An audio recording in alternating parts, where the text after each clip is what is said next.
May gabi kayo tanan mga kaisunan and then ani-ano sa kita karon sa ato ang sinima na nga ato na gitawag og pamalando sa Ebanghelyo sa Domingo. And then ani-ana kita karon sa ika-unong nga Domingo sulod sa tuig. Ang ato ang Ebanghelyo atong pagkutluon gikan sa Ebanghelyo ni San Mateo, Kapitulo 5, versikulo 17, ngadto sa 37.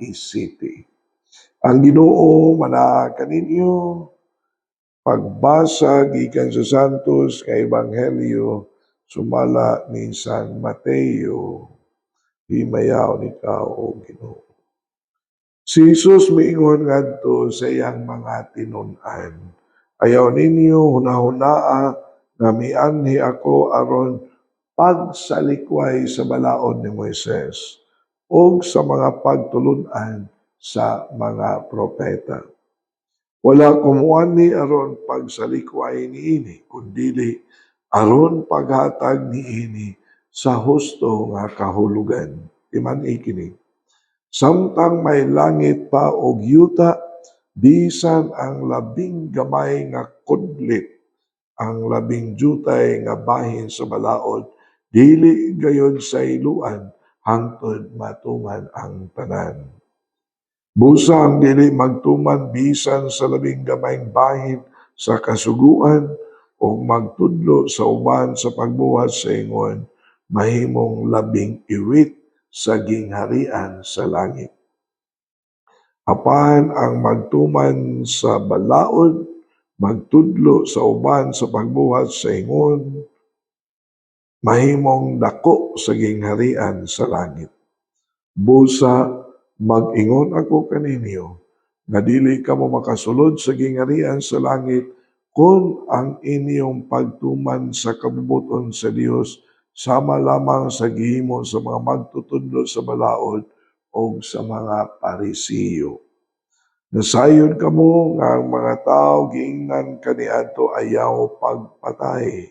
Ang makapatay taralon sa hukmanan, apan sultihan ko kamo na ang masuko sa iyang isig katao dadon ngadto sa maghuhukom ug ang manghingalag kuanggol sa iyang isig katao taralon ngadto sa labahong hukmanan. Ug bisan kinsa nga moingon nga buang ang iyang isig katao, malagmit nga mahiagom sa kalayo sa imperno. Busa inigdala na nimo sa imong halad sa Dios ngadto sa halaran, ug didto mahinumdom mo nga nasilo kanimo ang imong isig katao, biyai ang imong halad at tubangan sa halaran.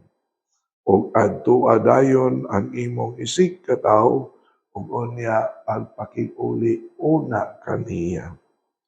Unya balik sa halaran, ug ihalad ang imong halad sa Dios. Kung may mukiya kanimo dadon kaniya sa hukmanan, pakighusay kaniya samtang may panahon pa, ug wala pa kamo moabot didto. Kay kung kamo moabot na sa hukmanan, itugyan kaniya ngadto sa huwis, ug ang huwis mutugyan kanimo ngadto sa pulis, ug ibalhog ka sa bilangguan. Ug timani, bilangguon ka didto hangtod kabayran mo sa hingpit ang imong multa. Nakadungog kamo, nagiingon kaniadto ayaw panapaw, apan karon sultihan ko kamo, nga bisan kinsay mutan-aw sa usa ka babaye, uban sa laway nga una-una nakapanapaw na kaniya sulod sa iyang kasing-kasing. Busa, kung ang imong tuong mata makaangin kanimo sa pagpakasala, lugita kini og ibalibag, kay mas maayo pa kanimo nga kawad-an ang imong lawas o sa kabahin kay sa itambog ang tibuok mong lawas ngadto sa imperno. Kung ang imong tuong kabot makaangin kanimo sa pagpakasala, putla kini ug unya ibalibag. Mas maayo pa kanimo nga kawad-an kag usa ka kamot kaysa itambok ang tibuok mong lawas ngadto sa impierno. Giingon usab kaniadto, ang makigbulag sa iyang asawa kinahanglan nga maghatag kaniyang sinulat nga pahibalo sa pagpakigbulag.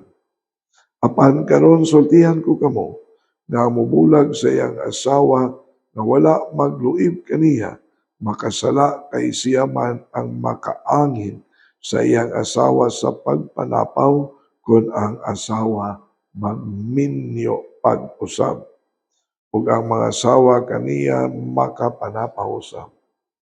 Nakadungog usab kamo nga giingnan ang atong katigulangan kaniadto, ayaw pakyasa ang imong panaad, kundili tumana ang imong gipanumpa sa Ginoo nga imong buhaton. Apan karon sultihan ko kamo, ayaw gayud panumpa kung ikaw manaad, ayaw panumpa sa langit, kay ang langit mao ang trono sa Dios, ni sa yuta kay ang yuta mao ang iyang tumbanan. Ni sa Jerusalem kay kini mao ang syudad sa langdong hari. Ayaw kamo panumpa bisan gani sa inyong ulo, kay dili man kamo makapaputi o makapaitom sa usa ka lugas nga buhok. Ingna lamang oo o dili, kay kung may makapinta niini kana gikan na sa Yawa. Ang Ebanghelyo sa Ginoo naingon ikaw o Kristo. Mga kaigsuonan, ang ato ang Ebanghelyo ron, no, sa dili pa di ay ko mo matawag na to buhatag sa ako ang pamalandong atong hinumduman nga karong Miyerkules, dili ba? Hinumdum mo karong umaabot nga Miyerkules, mao naman ang giingon nato Miyerkules sa Badlis. And then, ayaw kalimot nga niining Miyerkules sa Badlis, mauna kini ang giingon unang adlaw sa matawag na tuog sa Kwarisma, 40 ka adlaw. And then, ayaw mo pagtuo, no, nga mukaog adlaw ng sa pagbuasa, di ba? Ug abstinensya. Ang uban dili magpabutag abo kay mukaog baboy, mukaog wa na labot. At ato ang abo ay butang sa antang sa kadaot sa kanato, nagpahinumdum na sa ato pong kaugalingon sa abo ka gikan, sa abo ka pauli. Pahinumdum sa na nga kitang tao nining kalibutan lumalabay lamang. Nagpahinumdum sa na sa ato pong pagpuyo sa kinabuhi sa pagka-mapaubsanon na nagpahinumdum sa na sa ato yun nga mga sala nga mayroon mangayo nagpasaylo sa Dios. Mauna magpabutang mo abo o dili sa agtan sa Miyerkules sa Badlis, and then pingpuasa na siya. Ako lang ang klarohon. So dili na ang puasa magdepende sa abo. That's the day of fasting and abstinence. So, narilta sa matawag na to o sa ato ang Ebanghelyo. Ang ato ang Ebanghelyo nag-isgot o pag-ingon ni Kristo, wala ako muanhi sa kalibutan aron pagsalikway sa balaod. Yan ang deklaro. Mianhi ako aron paghatag sa kahulugan sa balaod. And then, iya pagyud gani nga gisulti na kinsa kadtong dili mutuman sa balaod mahimong iwit sa gingharian sa Dios. Bisan unsa kagamay nga naa sa balaod, kinahanglan nga tumanon.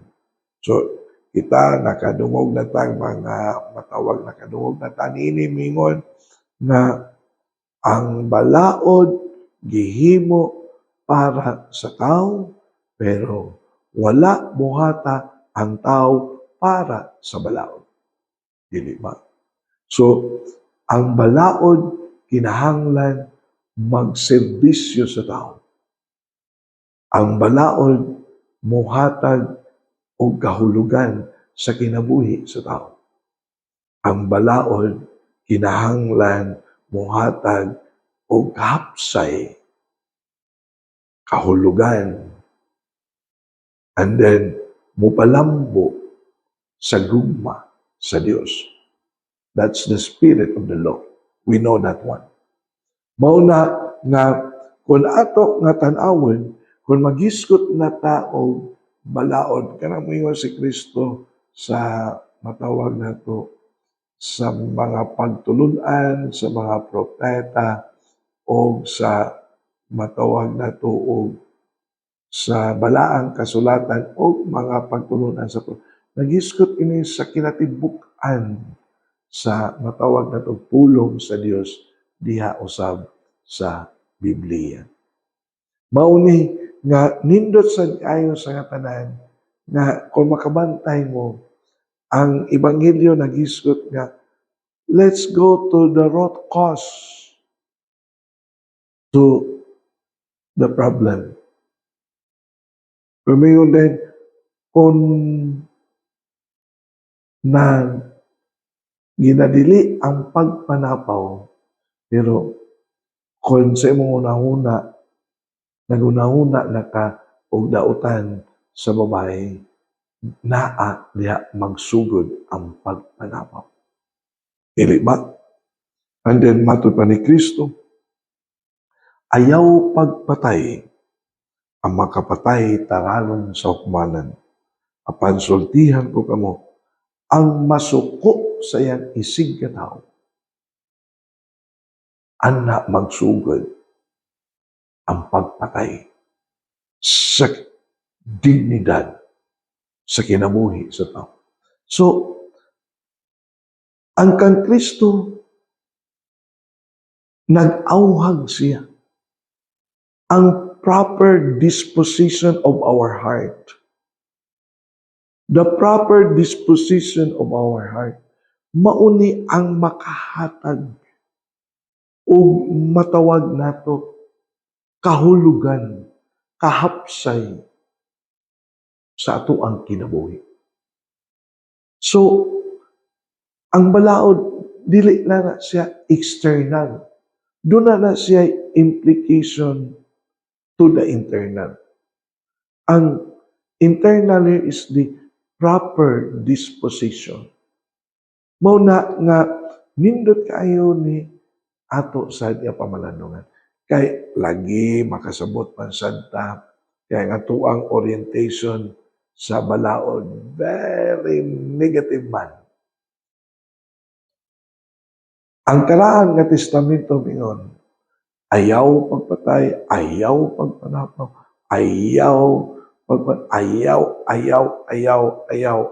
Dili ba? That is sa Mosaic Law, the Ten Commandments.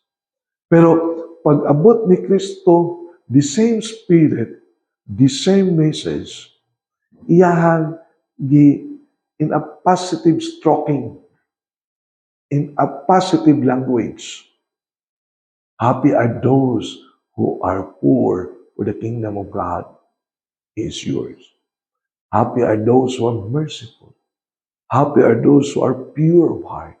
Happy are those who are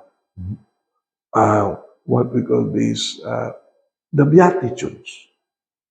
So, ang Beatitudes, positive o panglantaw sa balakot. Pero pariha na ang tumong niini. Mauni nga bisan ang atuang ebanghelyo. So, mingon si Kristo,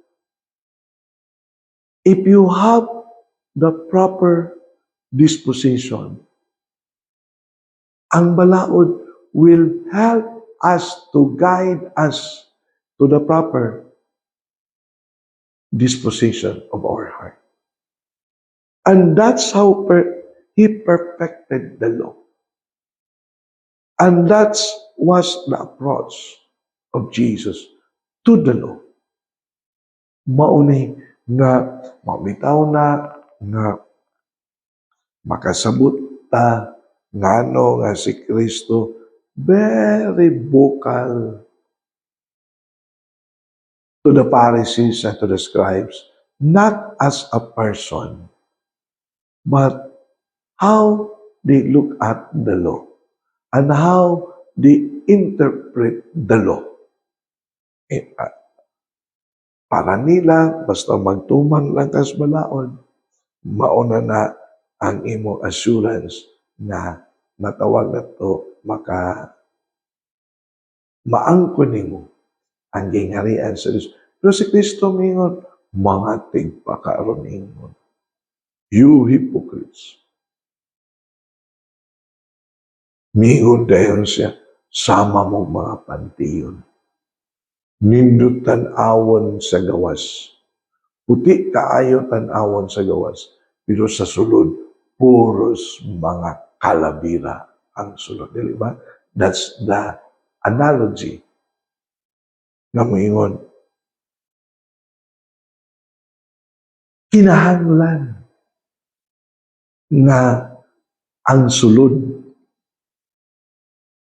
limpyuhan usab, dalhon usab sa balaod. Mabitaw na lain po nga pagtulunan nga punto po nga naghiskot po si Kristo unsa ka importante ang proper disposition of the heart.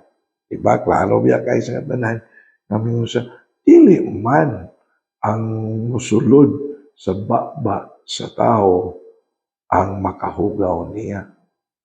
Unsa ang makahugaw sa tao kana mang mugawas gikan sa iyang baba. Kaya ang mugawas sa iyang baba maumanang nagpuyo sulod sa iyang kasing-kasing nga ginganlan ito. Sama pananglit sa kasina, sama pananglit sa kasuko, o uban pa. Diba? Ginganlan ito. Mauna nga ang atoang ebanghelyo karon mingon ang balaod kinahanglan sundon ug ang dili mosunod mutuman niini mahimong iwit sa gingharian sa Dios. And then pag-abot ni Kristo iyaha nga gitagaan og kahulugan ang balaod.